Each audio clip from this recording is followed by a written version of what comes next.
Here are 5 beginner tips for you for Mortal Online 2. Tip number 1.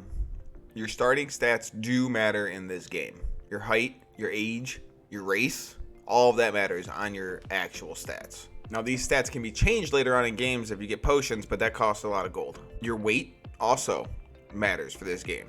Depending on what your weight is, you're going to be better at archery, you're going to be better at magic using, you're going to be a better swordsman, you're going to be better on horseback. So all this stuff you should take into account while making your character at the start. Tip number 2, timing for books can take forever. So my suggestion to you is to buy books that you aren't going to passively level up as you are just playing the game. Books that I do suggest you start off with would be your book of armor, so you're not wearing too heavy of armor and it's quicker for you to run around. Some crafting books, because you're not always going to be crafting while you're leveling up your clade. And maybe a book of intelligence, so this way you can level up your reading a little bit quicker. Basically, any book you should avoid would be books that you passively level up, such as foot speed or archery, stuff like that. Make sure you stick around because I do have some bonus tips at the end for you if you would like to have some extra little spicy stuff. Tip number 3, I highly suggest that you go ahead and talk to the tamer at Haven. The reason you do this is because the moment you talk to that tamer, you can go ahead and tame a horse when you get out to Maryland. Horses without armor can be like 2-shot by archers. They're super easy to kill.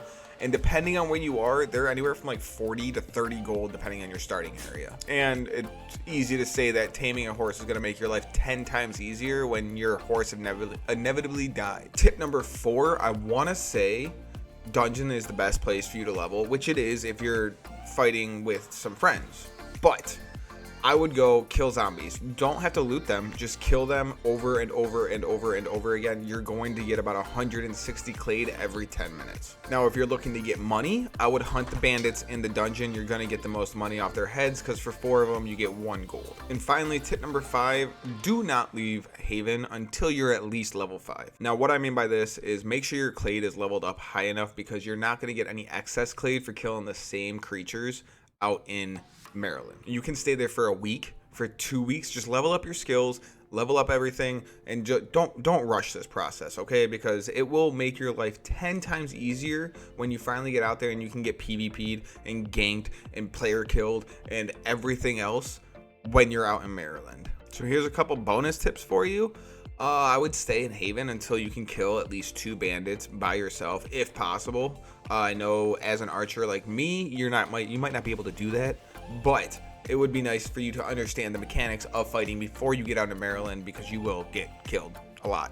Make sure you're checking your key bindings because you can change things all around in this game, and the key bindings do matter to make it nice and quick for you to get in and out of menus in case you do decide to get destroyed. And the one thing that I found that was the most mind-blowing for me because I hated the way it looked, the UI is customizable. Just click and drag it. Click and drag it to wherever you want it and it works. It works perfectly. And the last bonus tip I have for you, this game is a lot like Tarkov. Do not have gear fear. You can lose gear, but you're gonna get it back. You can go craft it again. It's not that hard. I highly suggest finding a guild that is helpful, which brings me to Dauntless, the guild that I am a part of. We do help out new players a whole hell of a lot, and we do protect all the new players that come into Mokai. So if you would like to join Dauntless, I will leave a link down below. So this way you guys can go ahead and join the Discord, talk to some of the officers, and come by and join us. With all that being said, if you like this video and want more tips on Mortal Online 2, go ahead, hit that like button down below, hit the subscribe button, helps me out a ton. And I'm probably live right now playing Mortal Online 2. If you want to go over to twitch.tv/Vanav89, I'll see you there.